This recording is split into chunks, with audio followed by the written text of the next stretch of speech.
அன்பு சகோதரர்களே, அல்லாஹ்வை நாம் புகழ வேண்டாமா? அல்ஹம்துலில்லாஹ் என்று எத்தனை முறை மனதார சொல்லியிருக்கிறோம்.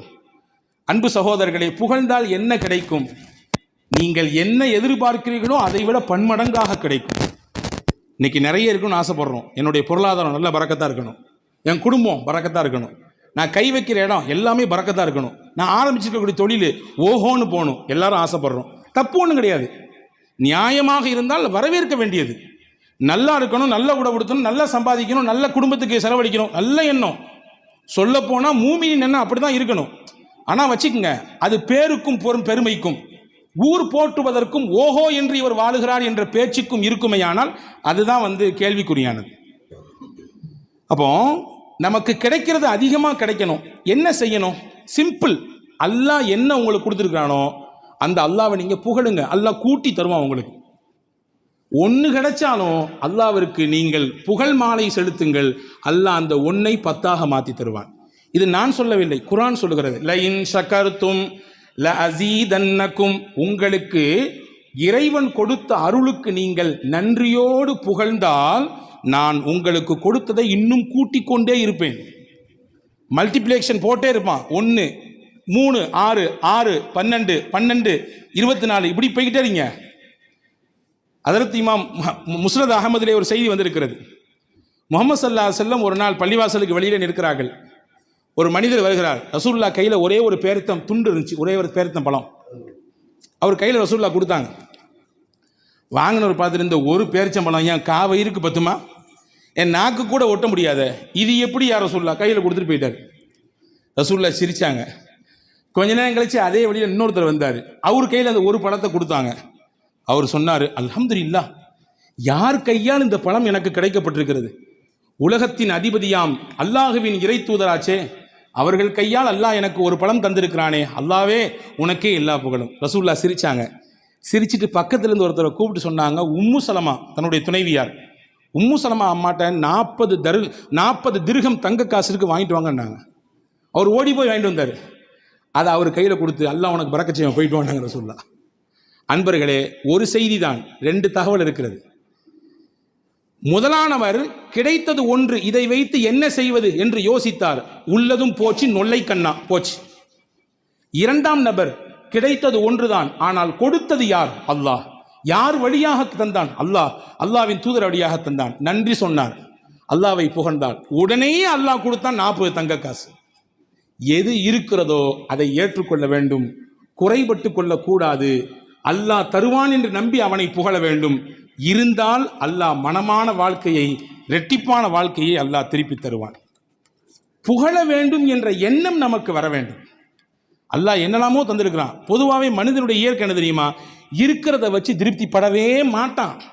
இயற்கை இல்லாத ஒன்றை மட்டும்தான் தேடிக்கிட்டே இருக்கும் மனுஷன் மனம். கண்ணாடிக்கு முன்னாடி போய் நின்னா என்ன பண்ணோமா? கொஞ்சம் குண்டா இருக்கணும்ல, ஒல்லியாக இருந்தால் நல்லா இருந்திருக்கும். கொஞ்சம் வெள்ளை கம்மி, இன்னும் கொஞ்சம் வெள்ளையாக இருந்தால் நல்லா இருந்திருக்கும். சுருட்ட முடியா இருக்குது, கொஞ்சம் நீள முடியா இருந்தா. இருக்கிறது எல்லாம் சிறப்பாக அல்லாஹ் வைத்திருக்கிறான். ஆனால் மனித மனம் இல்லாததை நோக்கியே தேடும். இருப்பது அல்லாஹ் கொடுத்தது, அவனை புகழ வேண்டும் என்ற எண்ணம் வந்து விட்டாலே அதுவே அல்லாஹ்வின் மிகப்பெரிய கரிசனம் என்கிறார்கள் பெருமக்கள். மூசா அலைஹிஸ்ஸலாம் அல்லாஹ்ட்ட கேட்டாங்களா, யா அல்லாஹ், எத்தனையோ அருள் செஞ்சிருக்கேன், எனக்கு உன்னை எப்படி நான் புகழ்றது, நீ எனக்கு சொல்லித்தாயேன்னு கேட்டாங்களாம். உன்னை மூசாவை பார்த்து அல்லாஹ் சிரித்துக்கிட்டே சொன்னானா, மூசா, என்னைய புகழணும்னு என்ன வந்துருச்சு இல்லை, இதுவே புகழ் தான். என்னைய புகழணும்னு என்ன வந்துருச்சு இல்லை, என்னை நினைக்கணும்னு என்ன உனக்கு வந்துருச்சு இல்லை, இதுவே எனக்கான புகழ் தான், ஏற்றுக்கொள்கிறேன் என்றான் அல்லாஹ். அன்பர்களே, புகழுக்கு நேரம் ஒதுக்க வேண்டும். அல்லாஹ்வை ஹம்து செய்வதற்கு, அவனை துதிப்பதற்கு நம்முடைய வாழ்க்கையில் சில பகுதிகளை ஒதுக்க வேண்டும். இல்லாதை நினைத்து குறைப்பட்டு கொண்டே இருப்பதை இழந்து வாழுகிற சூழல் தான் இன்னைக்கு அதிகரித்திருக்கிறது. உமர் ரலியல்லாஹு அன்ஹு வீதியில் நடந்து வர்றாங்க. ஒரு மனுஷர் முன்னாடி வந்தார். தோழரே எப்படி இருக்கீங்க கேட்டார். நம்மள்ட்ட கேட்டால் என்ன சொல்லுவோம்? நல்லா இருக்கும், அல்ஹம்துலில்லாஹ், நல்லா இருக்குன்னு சொல்லுவோம். அதே மாதிரி நல்லா இருக்குன்னாரு. உமர் ரலியல்லாஹு மறுபடியும் கேட்டாங்க, எப்படி இருக்கீங்க சத்தமாக கேட்டாங்க. மறுபடியும் சொன்னார், நல்லா இருக்கேன்னாரு. மறுபடியும் கொஞ்சம் சத்தத்தை கூட்டி சொன்னாங்க, எப்படிங்க அது கேட்டாங்க. அவர் புரிஞ்சுக்கிட்டாரு, அல்ஹம்துலில்லாஹ் நல்லா இருக்கேன்னாரு. உடனே உமர் ரலியல்லாஹு சொன்னாங்க, இந்த வார்த்தையை வாங்கத்தான் 3 கேள்வி கேட்டேன்னாங்க. நல்லா இருக்கிறேன்றது ஒன்று, அல்ஹம்துலில்லாஹ் நல்லா இருக்கிறேன்றது இன்னொன்று. இதுதான் தேவை. எப்படி இருக்கிறீங்க? எப்படி இருக்க? மாத்திரையோடு கடந்து வாழ்கிறேன், முட்டி வலி, காலு வலி, வியாபாரம் எப்படி போகுது பாருங்க, கேட்டு பாருங்க. எல்லாருமே ஜிஎஸ்டி பிரச்சனை, அந்த பிரச்சனை, இந்த பிரச்சனை, என்னமோ போய்கிட்டு இருக்கு. இல்லை, எது இருந்தாலும் அல்லாஹ் கொடுத்து கொண்டிருக்கிறான், அல்ஹம்துலில்லாஹ். வலியோடு வாழுகிற வாழ்க்கை தான். வலியோடு வாழ்க்கை இல்லை என்றால் வாழ்க்கையை ரசிக்காது. சில வழிகளை அல்லாஹ் தருவான், அதுவும் நம்முடைய பாவங்களை கரைக்கத்தான்.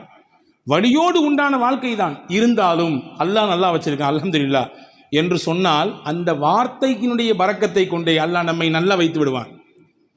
அல்ஹம்துலில்லாஹ் வியாபாரம் நல்லா இருக்கு என்று நீங்கள் சொல்லி பாருங்கள், அந்த வார்த்தையின் பரக்கத்தை கொண்டே அல்லாஹ் வியாபாரத்தை செழிப்பாக்கி விடுவான். அல்ஹம்துலில்லாஹ் குடும்பம் சிறப்பாக இருக்கு, பிள்ளைகள்லாம் சிறப்பாக வளர்ந்துட்டு இருக்கிறாங்க என்று சொல்லி பாருங்கள், அந்த வார்த்தையின் பரக்கத்தை கொண்டே அல்லாஹ் சிறப்புமிக்க குடும்பமாக மாற்றி கொடுத்து விடுவான். ஒரு விஷயம்தான், அல்லாஹ் நமக்கு பார்த்து பார்த்து செய்கிறான் அருள் ஒவ்வொன்றையும்.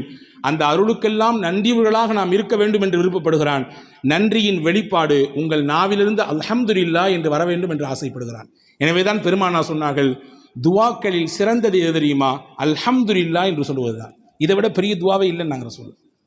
இதை விட பெரிய துவா இல்லை. அல்ஹம்துலில்லாஹ் என்பதை விட பெரிய துவா வேறொன்றும் இல்லை. ஒரு நாள் மஸ்ஜித் நபவியில் தொழுகை நடக்கிறது. ரிஃபாஅத் இப்னு ராஃபி என்ற நபித்தோழர் தொழுதுட்டு இருக்காங்க ரசூலுல்லாஹ். பின்னாடி அவரும் நிற்கிறாரு. திடீர்னு தும்மல் போட்டார். தும்மல் போட்டவுடன் அல்ஹம்துலில்லாஹ் சொல்லணும் அவருக்கு முன்னாடி சொல்லி தரப்பட்டிருக்குது. அவர் சொன்னார், அல்ஹம்துலில்லாஹி ஹம்தன் கதீரன் தொய்யிபன் முபாரக்கன் ஃபீஹி கமா யுஹிப்பு ரப்புனா வ யர்தாஹு. அல்லாஹ்வுக்கே எல்லா புகழும், பரக்கத்தான புகழ். இந்த வார்த்தைகளை சொல்லி அல்லாஹ்வை தஸ்பீஹ் செய்து விட்டார், புகழ்ந்து விட்டார். தொழுது முடிச்சோன்னு ரசூலுல்லாஹ் திரும்பி பார்த்து, யாருங்க தும்மல் போட்டது, யாருங்க பேசுனது தொழுகையில் அப்படின்னு கேட்டாங்க. இவர் அமைதியாக நின்னார். ஐயோ, நம்ம எதுவும் தப்பு பண்ணிட்டோம் போல தெரியுது, கண்டிஷன் பண்ண போகிறாங்களோ. ரெண்டாவது தடவை கேட்டாங்க ரசூலுல்லாஹ், யாருங்க தொழுகையில் இடையில ஏதோ பேசிட்டு இருந்த மாதிரி தெரிஞ்சு, பதில் சொல்லலை. மூணாவது தடவை கேட்டவன ரிஃபாஅத் இப்னு ராஃபி ரலியல்லாஹு சொன்னாங்க, யார் ரசூலுல்லாஹ், நான் தான் தும்மிட்டேன், அதனால் ஹம்து செஞ்சேன், அல்லாஹ்வை புகழ்ந்தேன். ஓ அப்படியா? வல்லதி நஃப்ஸி பியதிஹி லக்கத் இப்ததரஹா பில்அத்து வ ஸலாஸூன மலக்கா அய்யுஹும் யஸ்அது பிஹா. நான் பார்த்தேன், நீங்கள் சொன்ன புகழ், நீங்கள் சொன்ன ஹம்து அல்லாஹ்வுக்கு எவ்வளவு பிடிச்சு போச்சுன்னா 30 சொச்சம் மலக்குமார்கள் போட்டி போட்டு நிற்கிறாங்க, இதனுடைய நன்மையை நான் தான் அல்லாஹ்ட்ட கொண்டு போவேன்னு சொல்லி. 30 சொச்சம் மலக்குகள் போட்டி போட்டு கொண்டு நிற்கிறார்கள் உங்கள் நன்மையை அல்லாஹ்விடத்தில் எடுத்து காண்பிப்பதற்கு. எனவே அன்பர்களே, மனதார உள்மனதிலிருந்து நம்முடைய வாழ்க்கையின் தரத்தை நினைத்து, நம்முடைய கடந்து வந்த பாதைகளை நினைத்து, இப்பொழுது அல்லாஹ் நம்மை வைத்திருக்கக்கூடிய உயர்வான நிலையை நினைத்து, எதிர்காலத்தில் வல்ல அல்லாஹ்வின் உயர்ந்த அந்தஸ்தையும் நன்மதிப்பையும் பெற வேண்டும் என்பதை கருத்தில் கொண்டு அவனை புகழ்ந்து துதித்து வாழுவோம். அதுதான் அர்த்தமுள்ள வாழ்க்கை. நம் வாழ்க்கைக்கான ஆதாரமும் அந்த புகழ்தான். வல்ல அல்லாஹ் அப்படிப்பட்ட நிலையோடு வாழ்வதற்கு அல்லாஹ் நம் யாவருக்கும் தௌஃபீக் செய்வானாக. ஆமீன். வாஹிரு தாவான் அல்ஹம்துலில்லாஹி ரப்பில் ஆலமீன். அஸ்ஸலாமு அலைக்கும்.